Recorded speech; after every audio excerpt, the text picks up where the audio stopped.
Igbo ndị ọma na-ege ntị, biko ju ọfọ kelere. Isiokwu m n'ụbọchị nke taa bụ udo ka mma. Mana tupu anyị aga n'ihu, achọrọ m ka i buru n'obi na Chineke nna anyị na-efe na ndị Igbo bụ ụzọ leche otu ọ dị anya, maka ndị Igbo eteela ha ma hụta na chi bụ chi nke udo. Ya ma nwa bekee n'aka, nwa bekee elekete Chineke si na Chineke bụ chi nke usoro ile nke ndị agha, na ọwụ Chineke na-edu mmadụ aga agha.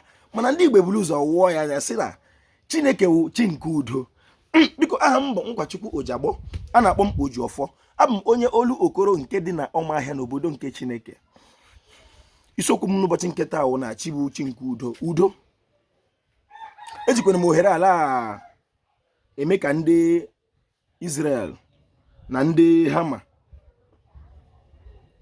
mara na udo ka mma, ọ na ụtọ ka na-atọta ihe.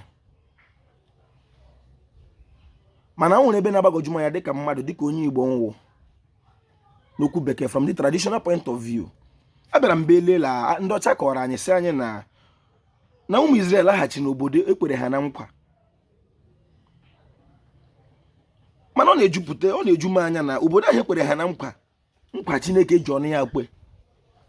Ama m ihe m na-ekwunu, ebe ahụ ekpere ha na nkwa na-alụkwa ọgụ ebe ahụ ugbu a, mmadụ na-anwụ ebe, anyị ga-egbu mmadụ. Asị m na ndị ọcha kọrọ anyị sị anyị na ụmụ Israel laghachiri na ala ahụ ekwere ha na nkwa. Mana ala ahụ ekwere ha na nkwa, ihe nkwa na-ekwu ihe awara aha m nkwa Chukwu. Ama m ihe Chineke ekweghị nkwa, ama m otu ọ dịghị nkwa niile kacha nkwa n'ụwa nke Chineke ji ọnụ ya kwe gị. Chineke wekwara n'ọnụ ya kwe gị nkwa. Ihe ahụ kwere gị na nkwa bịakwute gị, o nwere otu ọla adị. Ule gị otu obodo Chineke kwere ndị Israel na nkwa, isi alụsị ọgụ ebe ahụ ma ugbu a ma echi. Ire jiri nke abụrụla ọnụ. Biko onye na-anụ gwaruo sị ha biko na udo ka mma, na ndị Igbo ebulu ụzọ si na chi bụ chi nke udo. Ebe ọwụlụ udo dị Chineke n'ebe ahụ, ọ ga-adịrị Igbo la mma. Igbo mma mmanụ.